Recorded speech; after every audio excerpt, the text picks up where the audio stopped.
Welcome to an episode of Black Atlantic Media, the band Black Atlantic. I don't know. My name is Clinton Davis, and we are here for the third year of Summer Soulsa with a panel with some fabulous artists. It's a pleasure to do this every year and to be a part of this Latin Afro cultural festival.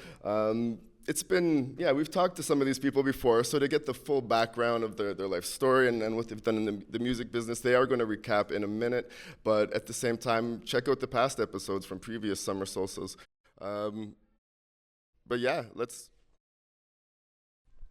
get right into it. How are you for today? Fantastic. How are you? Amazing. I'm very good. 180. Can you tell the people, a minute or two, a little bit about yourself? Yeah. Go by the name 180, aka your neighborhood hope dealer. Just a hip hop artist. I love people, love community, man, and so I, use my gift to kind of, encourage that, and I try to be supportive and offer hope. I record and write from a faith background, so just kind of trying to be a well-rounded artist. So yeah, that's who I am in a nutshell. Outside of that, man, I'm a pretty hype show too. So come out and see it. Yeah, make sure you come out and see that later on in the evening. And in terms of like accolades and why you were asked to be on this stage today to talk and give advice and share your experiences, like, what's happened there? Yeah, I got a few trophies. So I've won ECMA, Music New Brunswick, some Covenant Awards, Gospel Music Hall of Fame, and that's always awkward. So yeah, that's a nutshell. What parts? What's awkward? I don't talk about the Gospel Hall award. of Fame? No, the award part. Like I don't talk a lot about the trophies, right? Yeah. But yeah, no, it's still cool. I did earn them. So Amen, absolutely. D, tell us about yourself. Well, I'm a Cuban-born artist. I love fusing Cuban music, and when I say Cuban music, I mean Afro-Cuban music, with jazz and R&B and pop. And within my music, I like to talk about life experiences and become basically the bridge between cultures, drawing from experiences and where I've been in my life. I've done a lot of touring since I was very, very young, like a child pop star, no, jazz star. No, and it's just like I also have never received an award, but I've received many nominations, which the reason I do enjoy saying about these things is because living in New Brunswick, for the longest time, somebody like me was not seen or heard. So to be able to feel like you're being seen and heard and able to share my story and stories of other people through my music, to me is like making it. Amazing, thank you. Tadia? Well, I like to mix sport with art. I was a former gymnast, rhythmic gymnast, and I incorporate a lot of rhythmic gymnastics. Actually, last night we did a Northern Mexican song, and we did a rope like country Mexican style, but it was actually rhythmic gymnastics based. So I incorporate that sport element sometimes into the music and the dance. But I am a dancer since I was a little thing and a choreographer. And I got into singing a little bit later in my life. And you have a dance studio in Toronto? I have a dance company, Azúcar Picante Entertainment. I do work out of a gymnastics school that I was a gymnast at, and I'm a coach there, and I teach the dance department. I'm the head of the dance department, but I also teach gymnastics as well. But dance company, yeah. That's dope. That you International can see dance how that it intermingles with Yeah, your I on-stage intermingle all of it. performances. Yeah. Mr. Diamond. Hello. Hey. You can hear me good? Finally. Okay. Yeah, I just try to figure out life and then I document it in music. That's basically what I do. I'm just constantly trying to figure out what the hell is going on. Okay. And then I write songs about it to try to help people that's also trying to figure out this thing called life. Thank you for saying that, because there's so many different ways to approach music, and that's your method. Again, can you tell, 30 seconds, one of the reasons you were asked by Summer Soulsa to be on this panel today? I have 3 Junos, and a park named after me. And yeah. I guess that's why. And it's like you know, it's awkward to really speak about it because yeah, we earned it, but sometimes Canada don't make you feel like you earned it. Right. Yeah, so you know, sometimes it's kind of. I consider them more tools than anything else, right? Like I find the awards, for me, the only use I really have for them is that you have to take my call now, right? Like that's really. Okay. What's the last? And you guys, you don't have to wait for me to ask you a question. You can talk all you want. You can build off each other, interrupt. What's the past year been like for you all? Let me go, Kirk, back this way. But again, chime in anytime, anyone. The past year, I've been doing more writing for artists. I've been to St. Vincent twice to write for artists, and it's a weird setup for me because how it is, we get there, it's a 1 week writing camp, and it's maybe like 15 to 20 other writers and producers, and you get there Sunday, they introduce you to everybody, and they say, okay, tomorrow morning or every day that you're here, breakfast is from 7 to 10, and 10 o'clock you get a briefing. And the next day you eat breakfast and someone comes 10 o'clock and say, you're writing for this artist, go. Wow, so it's like a boot camp. It's yeah, but really it's like literally like on. you have no idea who you're writing for.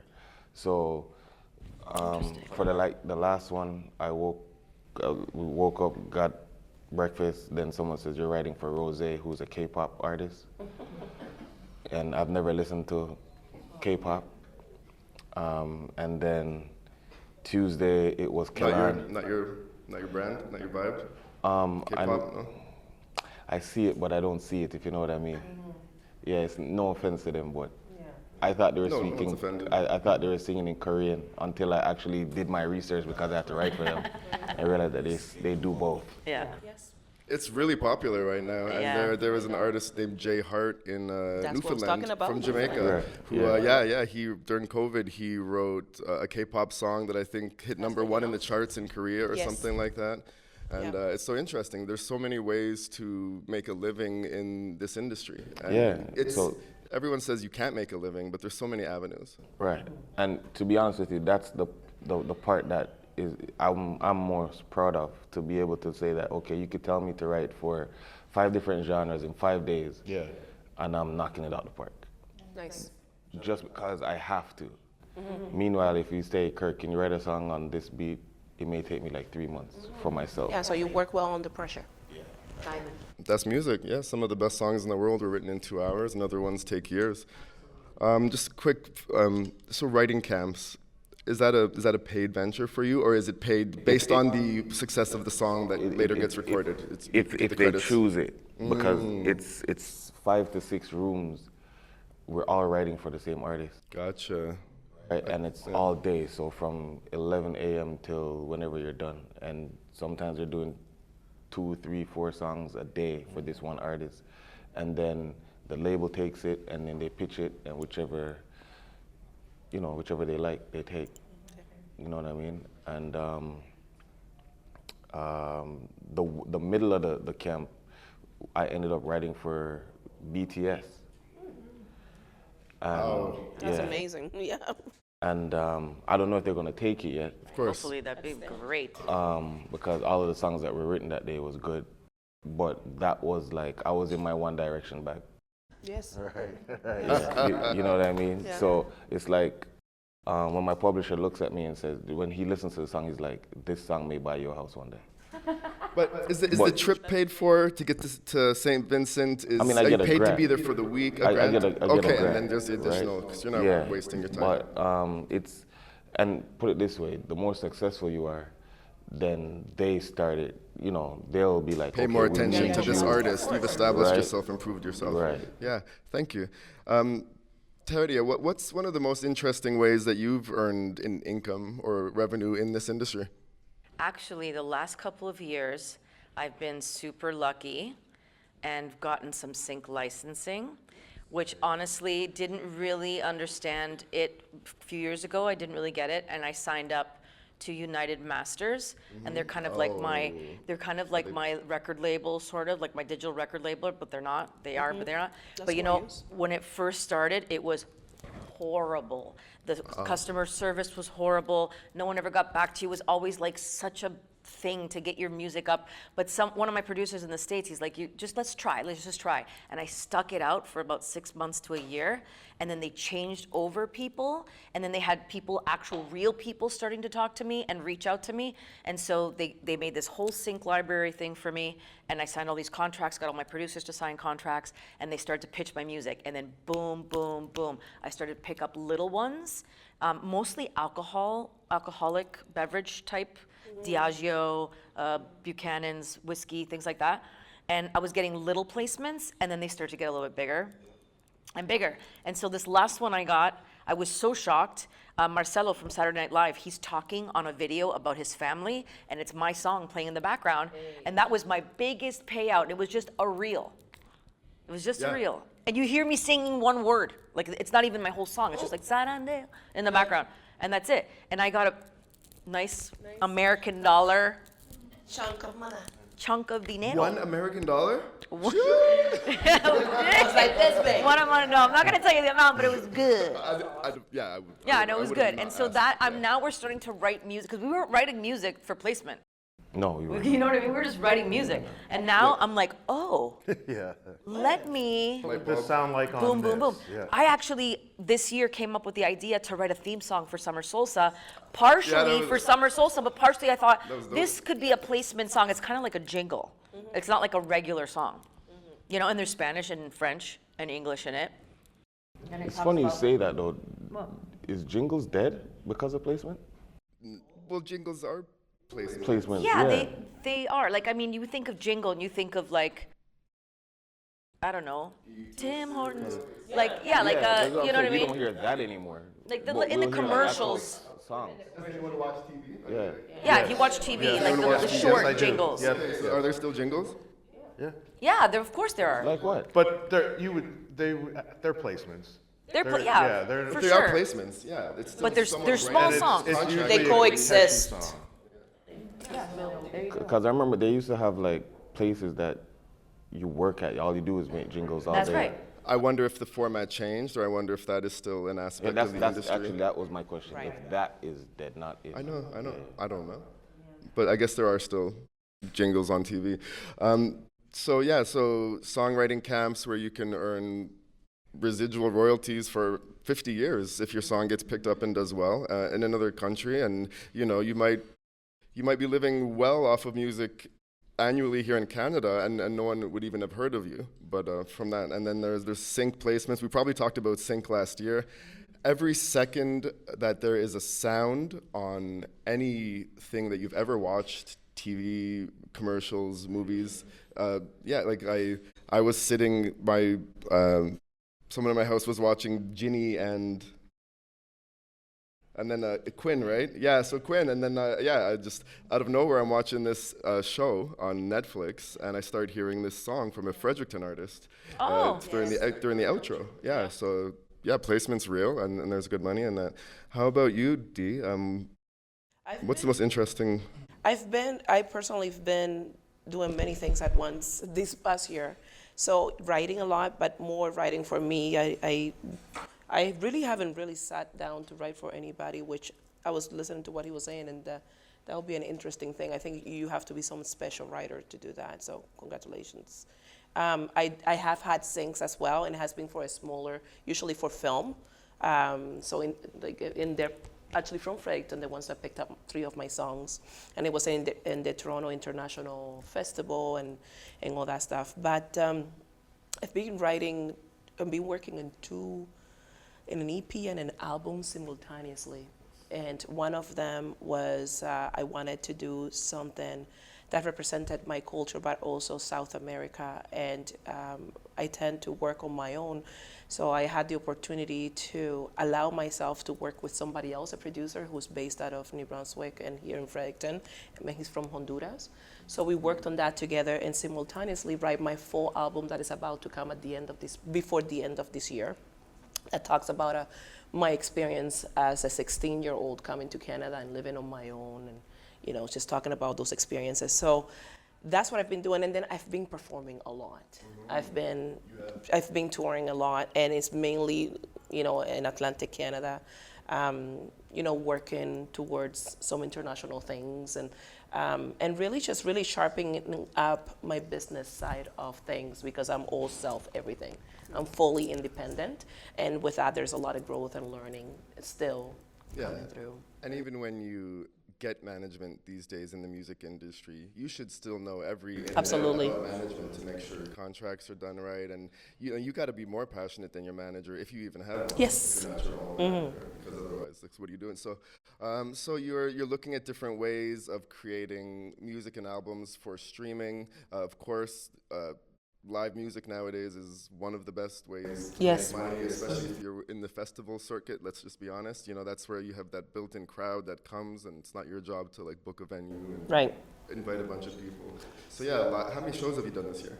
That's a good question. I think around 19 so far. In the summer or Yeah. since January?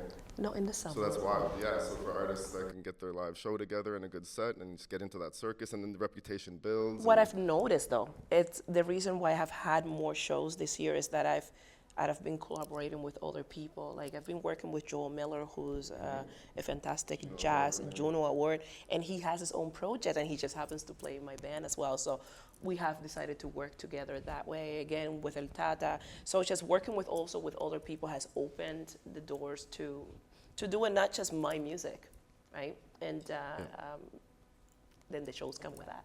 It's amazing. So now that there's already been 3 answers. So what can you come up with? Direct to customer.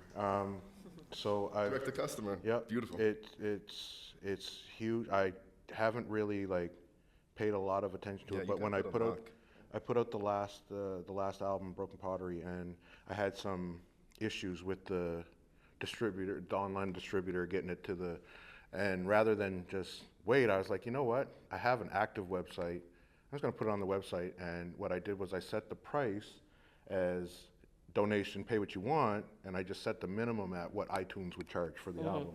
So you had to pay at least that. But I had one guy bought the album for $200. Another person, Yeah. it just because Smart. then what's happening now is I'm tapping directly into people that actually want to support me. So I'm not counting on some algorithm to get me somewhere. I sent that out from my email list. Yes. Yeah. The album's coming out. You can do it by donation, and then you just start seeing the people that actually genuinely want to support you start supporting you, right? Because I find a lot of people that are listening to all of us, or there are people that genuinely want to see us win 100%. and want to support us, and they don't always know the how. So I've just really started focusing on giving them opportunities to do it, So yeah, that would be my. In fact, the whole time you were coming along, I was like, I hope What am I ain't gonna nobody say? got that What am I one. gonna say? But It's but funny because that's one of the things I've been tapping on. I've been using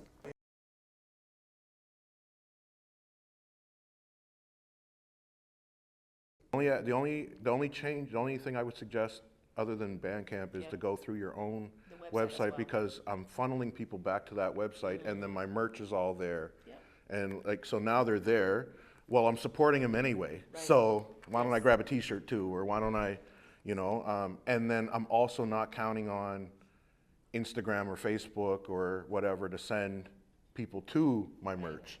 Right? Yes. I'm not paying for ads. I'm sending out an email, and then you can. And the way I do my email list, you can actually share the email. Yes. So when you get the email and read it, oh, that's good information. I should send it out. You can actually post it without doing anything extra, Nice. right? And then and my website tells me how many people open the email. Yes. And it also shows me a percentage. So Yes. the email that I put out with the album on it came back. I had something like 230% open rate. Nice. So that means everybody on the Everybody. email list opened it, and then they sent it to enough people that another 150% Yes. people, they doubled how many people actually clicked and opened. So you're growing that in your email. community at that point. Right, Yeah. right. So yeah, that would be something that I don't think I'll ever go back from now. Of course, I'll still do the streaming stuff because you have to. But at the end of the day, I think going forward, every full release I do is going to have a website release first, I like that. and then go from there. maybe Amazing. a week early or something like that, right? And I'll just, yeah, absolutely. I'll quickly point out that no matter how established and accomplished an artist is, Kirk referenced this last year, I can tell that we are all sitting here like thinking and the wheels churning in our head. That's interesting. How could, I should look into that a bit more. But yeah, so you've got whether you're a performing artist yourself, we've got songwriting for others that could bring a residual income, sync placements, live shows and touring, and like mailing lists, to be honest, like direct to customer, but mailing lists. I know you have a built up following, and like, yeah, Spotify, you have to have it on there, and you can make money on Spotify, but it's next to impossible. I don't know but, how. And all this. If you know how, please let us know. No, I've heard of some artists that Some made a people, whole yes. American dollar. Oh, that's nice. That's nice. That's my Was a paycheck big one. monthly. It's sad but true, yeah. It's the same thing with social media, right? You can have 1 million followers on Instagram, and you could have spent $50,000 to get them, or it could have been organic. But then, years later, Yes. you're only 0.5 of those people are being shown your stuff. So no matter The truth about it though is like, especially with Instagram, is that they're. Am I allowed to cuss? yeah, Okay, it's bullshit.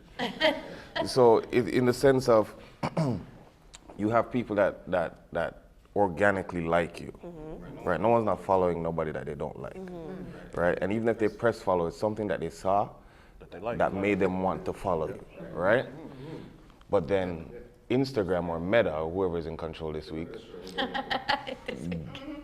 still tries to control how the people that follow you see you, right? So they're stripping the power that is yours from you and playing in your face. that's what And Spotify does the exact same thing with music, right? So for example, you put out an album today, and let's keep it real, 1 million other people put out an album today. millions, and now there's all kinds of AI Right. music getting put out every day, And then which I'm not worried about, but yeah. The people who follow you, only 0.06 of them get to see that Exactly.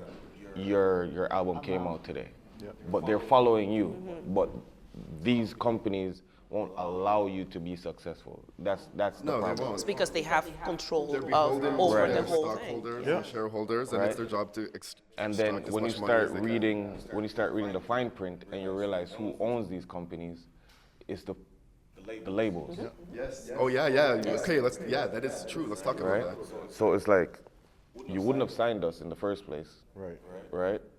And when you see us doing it without you, then you bring this thing now and say, okay, you have to do this, and it has nothing to do with labels. You're fully independent, Yes. but you're signed to a label, Right. Yeah. Right. and they shelf you like they would anyways. Yeah.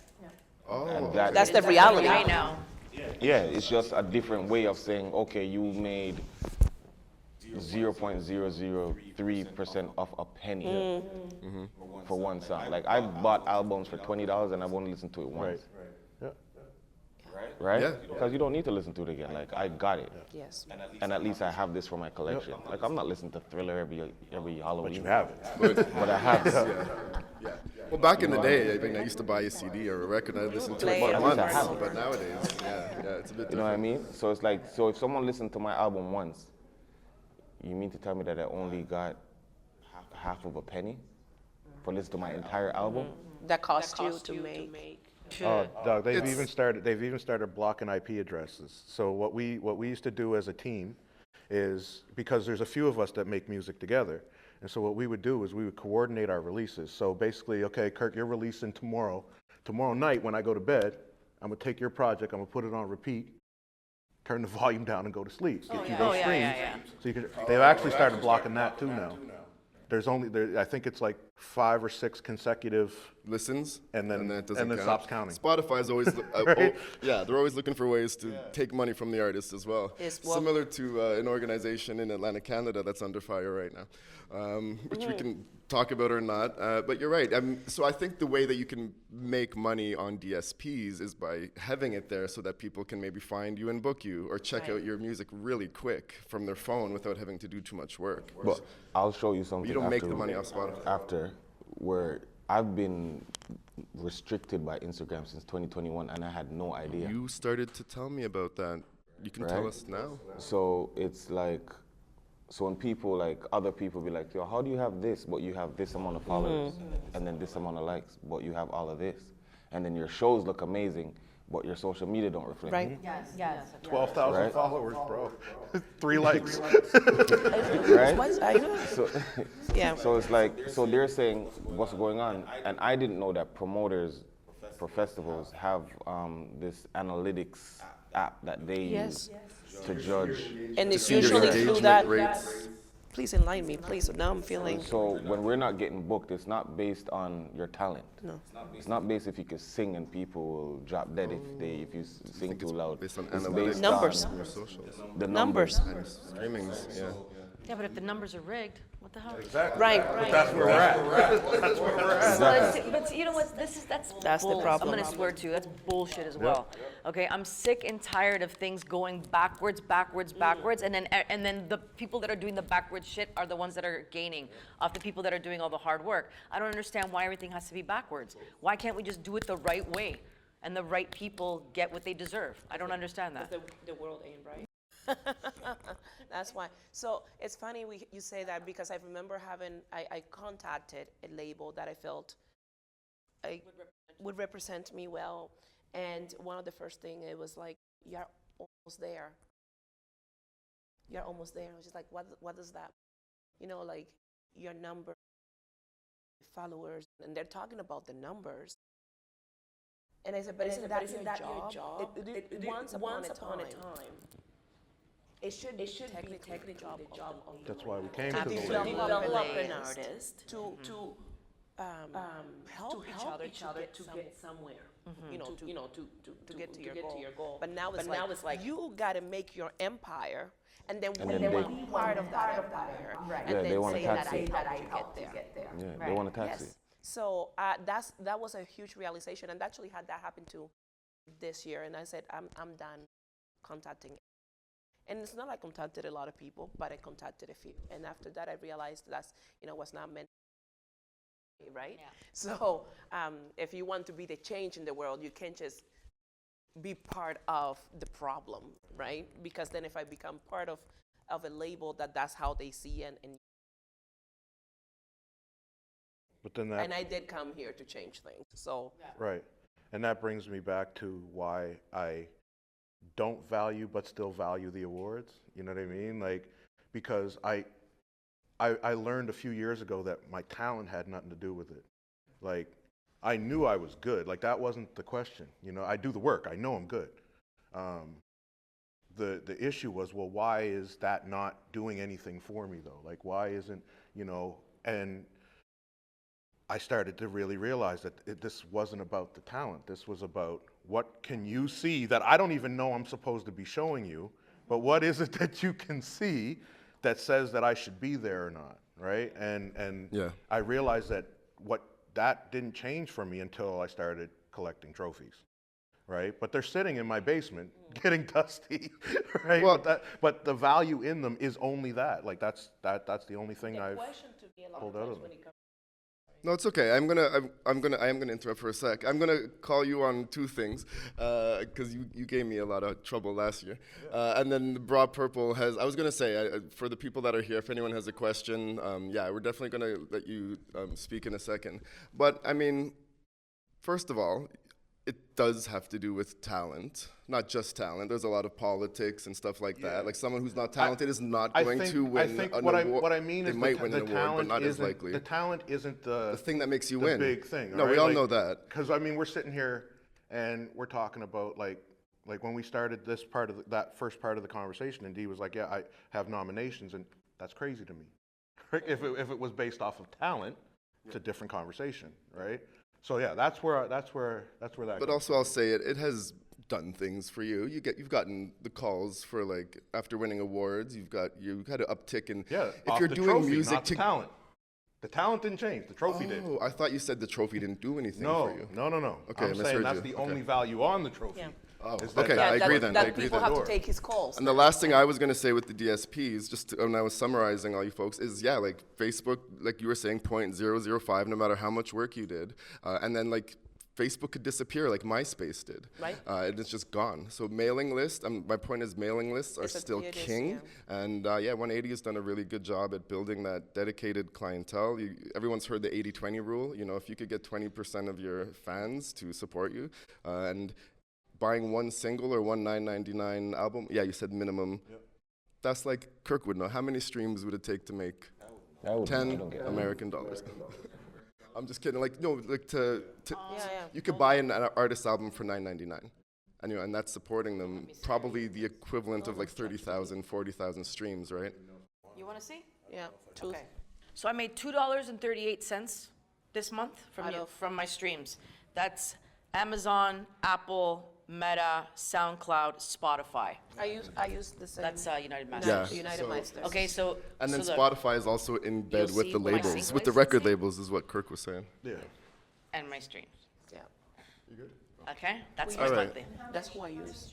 That is 1,100 Like that's crazy Streams. to me. Like that's on this plot. Yeah, 1,100. that's So wild. and you get $2.38. Yeah. Now, Yeah. what I do gotta say is that radio is a huge helper, and And BAM has serious. helped me a lot with that. CBC has helped me a lot with that, and I do get. I have gotten $100 checks through SoCan, so that's pretty cool. Let me ask you something, okay? Because Yeah. I'm on the radio weekly. Okay. Like we have a Latino radio station that Yeah. has to play Canadian content, and my songs are playing all the time. You should be getting paid through SoCan. Okay, so I'm on SoCan. I have all Yeah, my of music course, there. yeah. So I'm looking on. I can see now on Apple Music. They show me my radio play. I have songs playing in Europe, Yeah. in Mexico. You have to get in touch with the all publisher. time. I have. Oh. My paycheck is. You need a new publisher. Like, is that the right term? The person that's responsible for collecting your royalties from all the agencies from all the different countries around the world? No, I Yeah, do okay. have a publisher through United Masters, but no Santos. No, I don't know. Come up here, come up here. But I have heard about We it. have a question. You know what? Here, come But sit in now my I chair can for a sec. see. I just wanted to add to like the selling of the music. Go ahead. Yeah, well, it's all being recorded. Yeah, no, you know what? Just to be, that was supposed to be the mic, but this will be easier. Okay, so personally, when I release my song, I kind of Introduce like. yourself. Okay, so my name is Bra Purple. I'm also a recording artist, originally from Ghana. Yeah, I just moved here like 2 years ago. So, and I normally drop music on my birthday. Like I have this special release on my birthday. So I kind of like run an experiment with my site. So I hard coded like a store on my site with. So what I did was like a like how if you wanna drop a music, you put out a pre-release. People just sign it up, and when it comes, it goes there. So what I did was I generated codes, right? So what you can do is when you go to my website and you go to the pre-release, when you click on it, it gives you a generated code, and then you make payments with Interact. Then you add reference. So when you add the reference, I kind of like get to know it's you buying it straight away. Okay. You get it? Because Bandcamp has this Friday, they do some kind of Friday that goes, you receive the money like 100% to your side. But of course, you can't just tell your fans to wait for you for Friday. Because aside that Friday, Bandcamp takes like a percentage. So just to add, like you could hard code like an e-commerce store on your site so you could get direct purchases to your end. When you say e-commerce, for the people that don't know. Okay, so e-commerce, like basically selling, like the way you go to Amazon and you buy stuff. So you could have like a shop on your site, on your like music site. So you could have like your merch, you could have a lot of stuff. That's a good idea. Yeah, so I think with getting the direct purchase, like you said, so direct to consumer, you sell it directly to the fans. And that's it too, And right? Like that's I don't. When I do the direct to consumer, I don't sell the stream. I sell you the actual The file. actual file, yeah. Right, and so you get the file now. Yeah, and then it's like having the Thriller album. Now you have it. Right. You can do what you want Right. with it. But yeah, that's for me. Like that's the same thing. And like you said, like I use it to keep you there. Like again, even if you did only pay the $10.99 or $9.99, whatever the album costs, right? I still have you here now, and I have a record that it was you specifically that bought it. Yes. So now I can send you a little thank you letter. I can do, you know what I mean? I can make sure that I have, oh, well, this email I'm going to send out this month, I'm going to narrow this down to the financial supporters, right? And give them something or do something for them or whatever. But I have all of the information, right? I know exactly who bought what they bought, when they bought it, you know, like, so I can even tailor that back. Well, did that have anything to do with a social media post I made? Right? Was there something within that week or 2 week window that I posted that might have, because it's the only way you're going to get some as accurate numbers as you can for what your socials are doing is if you're getting direct responses to things that you can track, right? You know what I mean? So, for example, I know when I put out the email for the album, I could track, okay, well, these sales are direct. So the couple t-shirts I sold, those were directly tied to that. Now I know, okay, so that worked for that. Let's see if I do blah, blah, blah. So I tailored the emails to not blast people with them. So once a month, I send one email a month, and it's basically a recap of what I did for the month and what's coming up, right? I try to do it in the middle of the month, and I'll add something to it or whatever, but I do one a month. And what I've noticed is that with the one a month, people actually will click on the thing I'm selling too. That's it, yeah. Right? Because they're not trying to quickly get through it. They know they get that one email to actually know exactly what I've done the past month and what's coming up. And that's a good point, because we all bombarded with emails all the time, right? Not just because you have signed up for the pants that you bought the other day, you forgot about it, you bought a t-shirt somewhere else, you forgot about it, and then like you have 700 emails a day. You should see, right? So you don't want to be part of that. You should see me at the table signing people up. I feel like I'm trying to tell people I'm not selling something. They'll be like, sign the email list. I don't spam once a month. Like everybody's hesitant, right? But it really is just that. Like, we gotta, as artists now, today, you have to have as much direct communication with your people as possible, because there's, like Kirk was saying, there's so many things trying to limit that for you, right? And because these streaming services are so connected and tied to the labels, they also have a responsibility to the artists that are signed to those labels. So you have to get silenced. You have to get your stuff buried. So you can make your thousands and millions. Because those people have to make millions. Do the numbers, right? Because they are still promoting somebody, you know? And that's what it is. And so we have to, if we're going to survive at this thing, we have to find as many ways to talk directly to the people that are your listeners as possible. And then, so just to add, so what I also experimented was, while selling maybe like your album before the release, you could add some little perks to it. So maybe the very first, maybe 20 to buy, you could add maybe a percentage of your merch. And it worked really fast for me, because the money I received from that particular music, it's so higher than anything I've ever received. And then I just didn't go back to like the Spotify to just read on the statistics.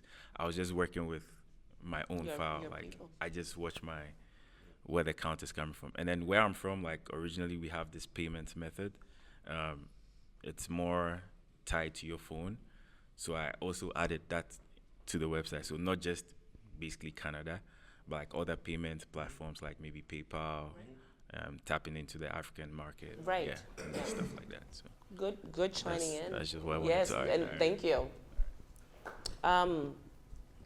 You say that, and now, you know when you forget the things that you have done? Like I you know what I mean? Like I personally go through life just living very much like right now in the moment. And a lot of times, like the way I do is I like to write down the things I do, because I do forget very, very quickly. But for the album that I'm going to be bringing out, what I did, it was to have my own concert where I live, which is a very small community, and I felt like it was a responsibility, or my responsibility to continue growing my community, but also in the place that I live, right? Because I noticed that I spend more time away from home than at home. And through that, I also created somewhat like that, like a jot form, where this will be a VIP event, where only invitation only. So you basically submit your an application to be part of this concert because I'm only going to have 80 people in the room. So every one of those people have been sending emails, and now I have this. And in there, it does ask, are you okay with being part of my newsletter, or if you want to be part of that every month. And now I also do have, besides my website, I also have now a group of people that I can go back to Those email that want addresses to be are our part of it. currency now, and we need to figure that out. Those So email addresses That's are why I our wanted to bring it currency. back to that, Yes. because your So- mailing list, a lot of people think for a while mailing lists were dead and it's all about No, socials and I think it's websites. You depends like, your how mailing you list is create it. your best way to communicate. And don't abuse it. Like that's the other Right. piece, right? Yep. Like the reason that it doesn't work for some people is because you want to email people everything you do every day. That's what Facebook is for. Like, Yep. the email list is an update. Yes. It's a here's what's going on. Here's Here's my coming. press release. I have a new album. Go get it. That's it. But I find that anything that they try to tell you is dead is someone trying to pull some sort So of trick hold on on you. to that. Hold on to that. Yeah, so hold on to whatever they tell you is dead, because they told you that radio was dead, and radio pays you more than Radio is anything not else. dead. Yeah, that's true. You know what I mean? We still have radio for a reason. You know, and when you look and you see how you're saying that they're promoting somebody, listen to who's on the radio. It's who they're promoting, Exactly. Yeah. right? So we need to be trying to get ourselves on the radio Yes. more. You know? And create your I opportunities. still have my MySpace account, by the way. Me too. Yeah, but it's not how Yeah, we used but to you love. said- It's like there's this website you can. I'll just say when I was on they MySpace. they I- lost their library like 2 years ago. Oh, okay. So now everything that you had before 2021 is gone. Which is I can see my MySpace page, but I don't have one. But it just like when did MySpace go away? 2007. I probably had like 750,000 streams, right? I had some tracks that had done really well, it had a really good following, lots of followers, lots of attention, and then it just disappeared. So mailing list is king. because that's they It was had an to do accident. that. That's what they say. I don't. Yeah. Well, Nothing think is about an it. Then if you have 750,000 streams, then they go back and look at that. Someone has to pay for that. Interesting. I wonder if any laws changed around the time that MySpace wiped trying to everything log in. clear. I mean, it's still there. Right? No, well, it's not I there get- now, yeah. but I didn't erase if it's still there, it's still there. Just like, I remember there's a story that Shabba Ranks came to Toronto for the first time in like 20 years, and SoCan had to cut him a check. Interesting. And that check was not a normal Interesting. size check. So your money is still there. It's just if it's not claimed, it's not claimed. So if you get to a point in your career where you do have music playing all over the world, that is when you definitely, if you didn't have one already, need a publisher to go out there and collect it, because that can be a lot of work. And that money does sit there for, in theory, forever, technically, right? That's amazing. And that's why I sell vinyl, by the way. Yeah, vinyl and merch, and we were talking, that's one thing that I don't think anyone brought up. Merch is still king, and Yes. whether it's stickers The or smaller, I T-shirts, find the smaller items and the cheaper items are the most effective ones. could be for- water for bottles me, yeah. or Especially like if if you do a lot of festivals, which is really what I do. Glasses, lighters, like the Exactly, stuff that you exactly. need while you are in there. Because a T-shirt, I have been having T-shirts waiting around for people to buy it for a while. By the way, I got T-shirts. yeah, and you have to plug and promote yourself. Yes, we Shameless. do. Yeah, I'm the same. People be like, you wear your own merch. Somebody has to wear my merch. Yes, I wear my merch. And I wear- made it. I like it. I'm aware of it. And people have to be creative. So you're coming with a unique concept. Last night you were telling me about a unique way that you're releasing your album over time, which I'd never heard that concept before. Something I'm going to do when I have an album ready is I think I'm going to put it on. I have these Stick. double-sided USB sticks. They're the coolest things ever. One side is a USB-C, Yep. and the other side is regular USB. So no matter where I am, what I'm doing, I can plug in. And so it's not like people aren't going to buy CDs. People might buy records, but it's Album, just the support factor, right? So you're going to get my music on the USB stick, but then you have a 64 gigabyte USB stick. I had to just last week message a lady and send her back money because she ordered a CD from my website. I forgot I even had it on my website. It was pretty. But when people want to support you though, right? Like they will. Like they'll support you, right? It's not so much the what. It's if you built it up so that they'll come support you. Like I felt bad. I was like, I mean, thank you, but I'm gonna just send this back to you and I'll give you a download file you could just have because I don't even know why Okay, that's still on my. That's still on my. It's like, Though there's people who still, there's a lot of artists who still carry around little suitcase with their CDs in it. Yeah. The Dominican. Because people are still buying CDs. Like even 3 days ago, I got a message on my Bandcamp asking me if I have a CD release. I was just saying a couple days ago that nobody buys CDs. So really? Do you know how much is a CD player? In Do I Latin have a America, CD player? CDs are big. No, do you know how much is a CD player? It's like $400. Wow. Nobody has I still have mine from when I was 15 years and old. a cassette and a Walkman is like $400. Vintage, right? It's the nostalgia of it. But It's not because we need it. someone's buying it, or else it wouldn't be Yeah, that price. exactly. I got a CD thing in my And car. Yeah. And like with my last album, the producer, he puts out everything on vinyl and cassette. Yeah. Cassette? interesting. That's what's Yeah, So but we all learn when we he finds talk. that goes first. But he lives at the post office, so he's sending and all of that is going to Japan. Okay. Okay. I mean, so that's the market I have an for the big 8-track, a tape. cassette, CD, and a record. 8-track. All built in You're one. taking it very far. estimate that one. I Eight-track. don't know. We are, know what it we are the looks same like. age. Don't be But- playing. No, I know what it looks like, but Yeah, I've never so actually it's a whole held thing. one. Yeah, I had an It 8-track has- in my it's house when I was a kid, fantastic. like 5 years old. Yeah. And it works? It works very well. Then they had those It big was- plastic it square was- records. No, because it has a record player on the top. think that was movies, And yeah. the 8-track is on the side. We're dating ourselves, all of us. I know. And everything, the CD player's on the front. Like it has USB as well. It's fantastic. My grandfather has a vinyl player. That's cool. I made the joke that we're dating ourselves. But do you not agree that like we are in an era, it's always been that way for reggae and pop, but we're in an era where you can be in your 40s and still be accepted as a musician, as an artist. And like, so for rap, it used to be, back 30 years ago, if you were 30 or 40, you were too old, you were Gramps. Right. But now with the 50th anniversary of hip hop, Everybody tells me, you're over 25, know. don't even talk to me. I'm like, yeah, all so right. my point is, have you ever got any feedback that you're too old to be doing this? All the time. All Okay, the time. okay, so talk about it, because you're not. Actually, just Because you're really- doing it. Just really Probably recently. better than the kids. Just very recently, I won't say names because that's not cool. But Say we it. got a message.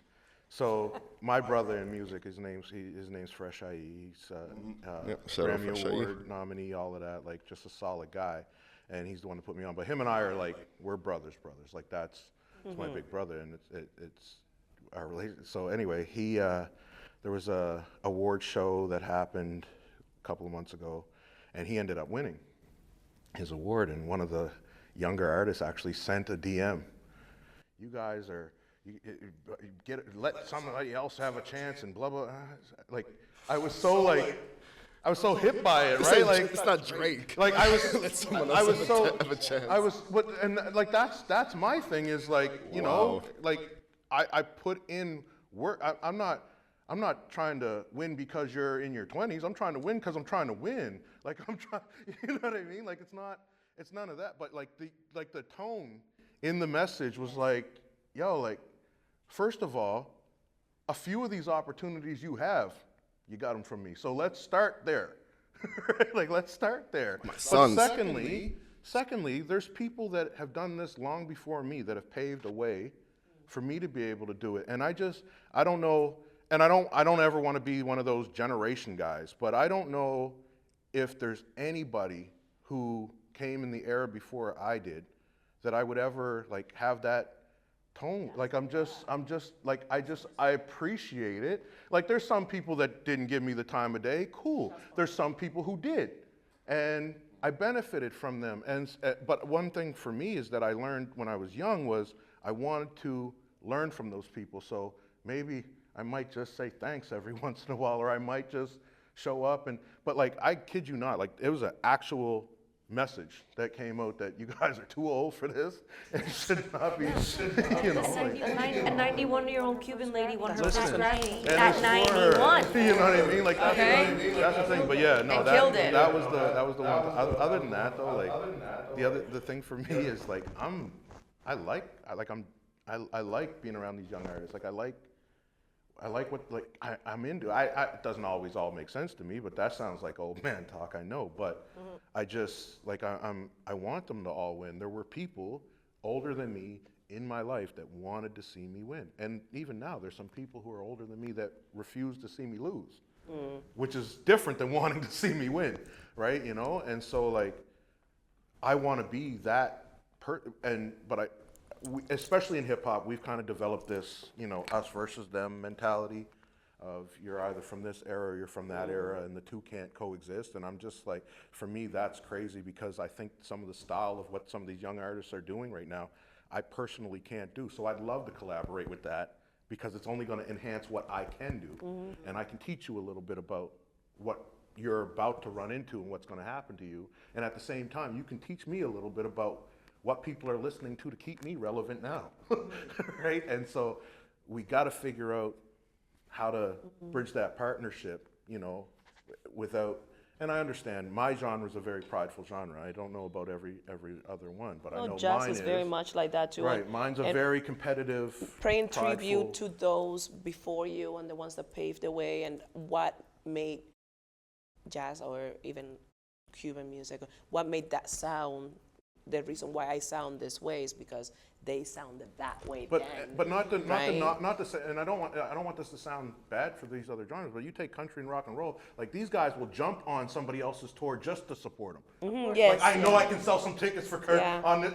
I'm coming, bro. You know, like they just actually do it in those genres, right? Yeah. Like, you know, I'm looking at the country tour there that what's his face is Post Malone's on right now, and Jelly Roll just keeps showing up. Like he's not necessarily scheduled for it, but that's my boy, and I know people will buy some tickets Yes. if To support him. And then he would return the favor. right? Like it's and we got to figure that out, man. That's why like I was we really acting got to figure regular. that out. Otherwise, here's where I'll end that. We got to figure that out, because otherwise we're gonna always every year having to have these conversations about why we can't get Elevators. to this place, because they don't have that problem. They're building it together. Like right now, I know for a fact I have 3 really good friends in this industry that, you know, I see you click. You know what I mean? I follow yours. I see it. Like I know I have that. But like once we get past that and I get back outside, I expect I'm going to walk back into the war zone and get ready to lock in and compete with everybody else and all of that. And what I've noticed about the relationships I've built at this festival, for one, like, is that we're all like talent giants, man, but we don't have that. I don't feel that. Oh, no. Like I don't feel that. You know what I mean? Like I don't have a. But here's the thing, though, about our generation. If we're speaking about generation, we probably have the most talented generation. And here's the reason why I say that. In our age group, we always looked up to people that we were taught that it was talent first. Right. So we had to be, if you weren't a good dancer, you're not a good dancer. Right. If you couldn't sing, you can't sing. Yeah. Right? And no one's giving you the opportunity to do any of these things if you couldn't do it.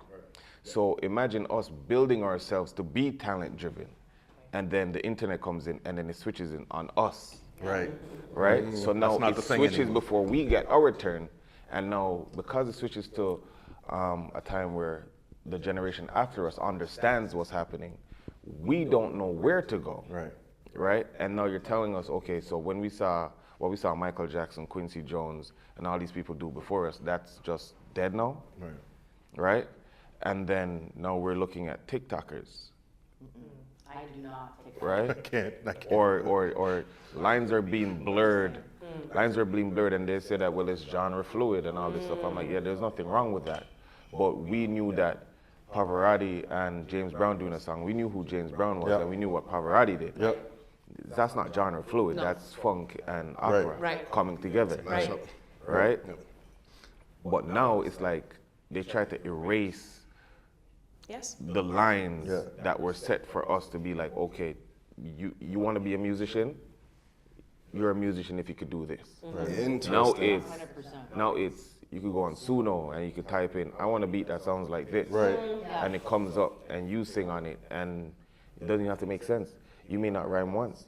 You may say, well, a grape is orange and an orange is purple, and And it's okay? And what's look your at my opinion on that? shirt, and that's platinum tomorrow. So I'm gonna. So you mentioned every year and next year, so that's a good segue.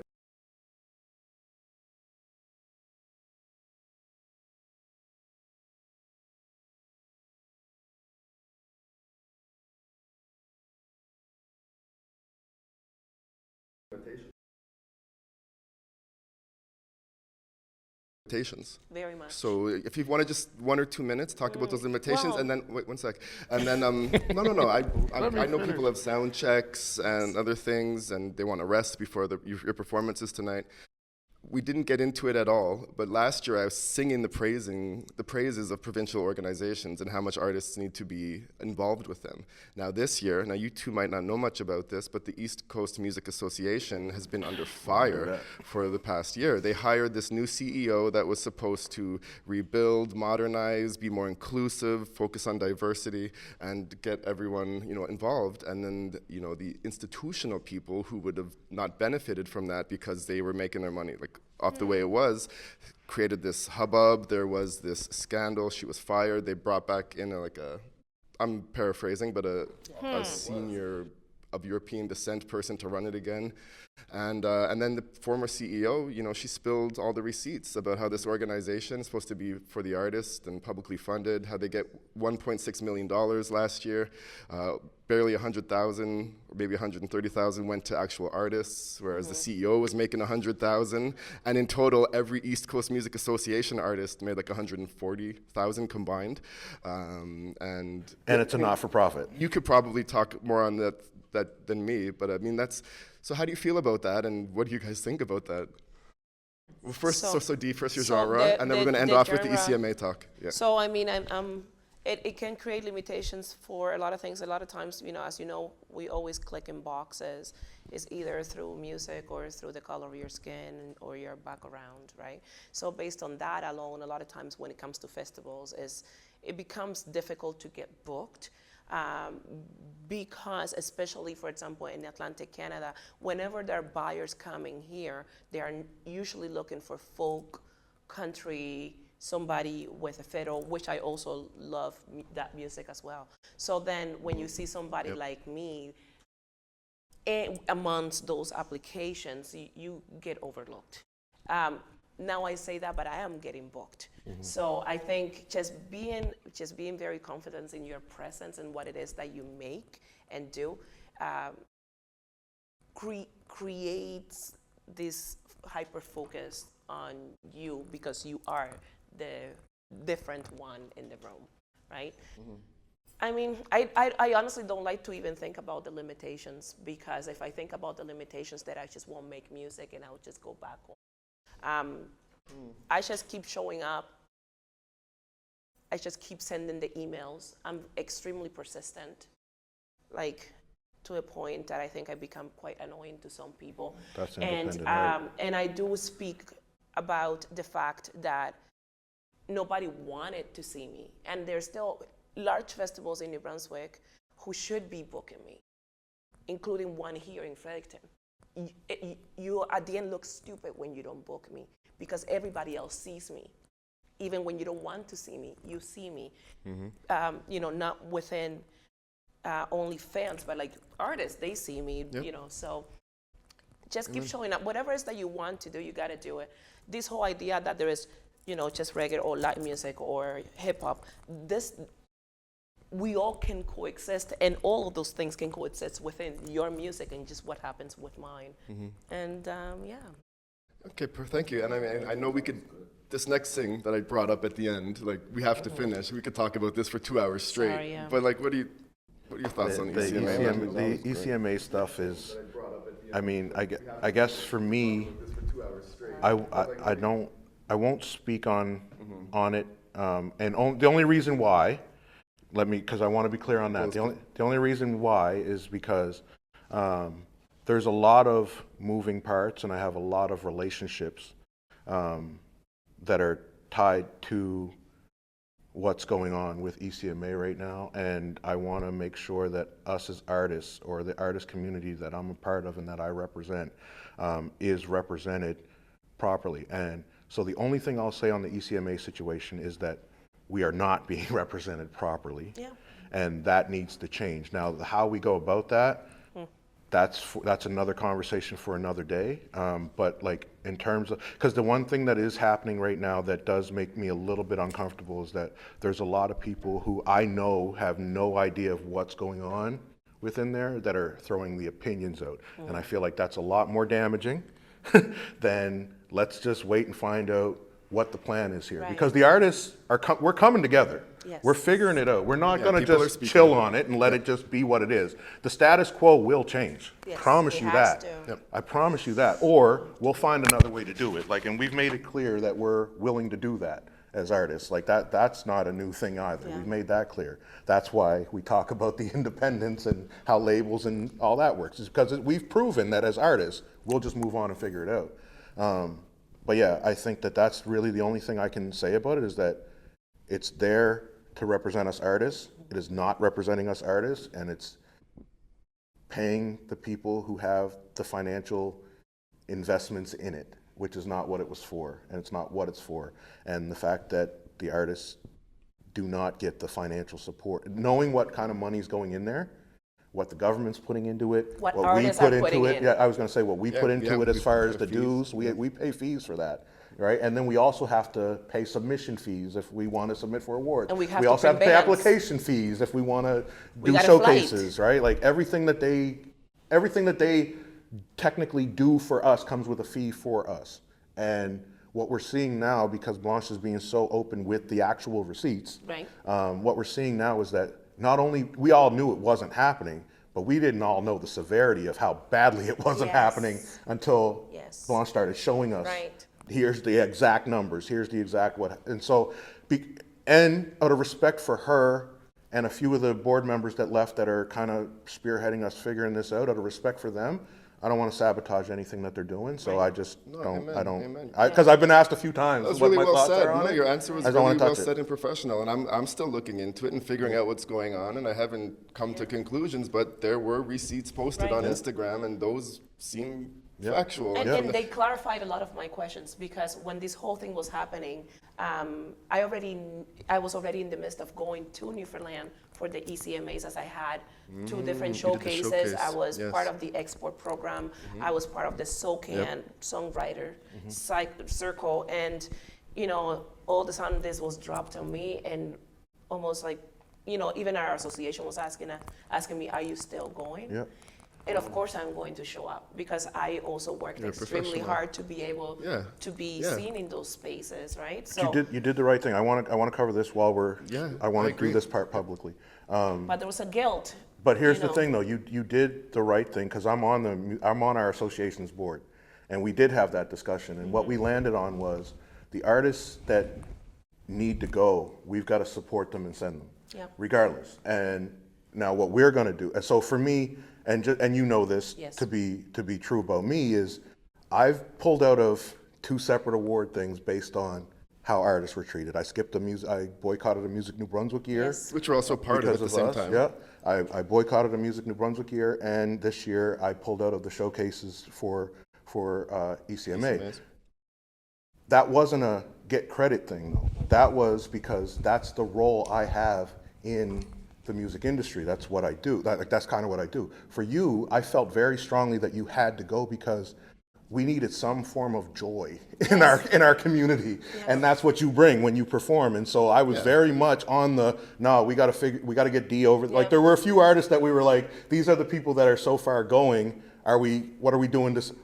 D has to get there, and there were a few others. Yes. But I wanted you to know that, like, I know you were carrying some weight on it because we Yes. did message. Yes. But it wasn't like you did exactly what needed to be done. We still needed our province to be represented, Yes. and we still needed to, bring a good time. I was just going to go up there and cause more because you know what happens when I get on stage if there's a cause. Mr. Kirk, I got similar issues, man. so We all want to go on tour with Kirk. It wasn't the right. It wasn't I'll the do the right place for me. videography. He'll be your hype man. Right, it wasn't the opening act. right place for me, but I think as a representative of our province and our association, you needed to be there. Yes, So, yeah. and that's what I did. We're gonna wrap it up. Yeah, you gotta tune in next year for the next installment of Summer Soulsa.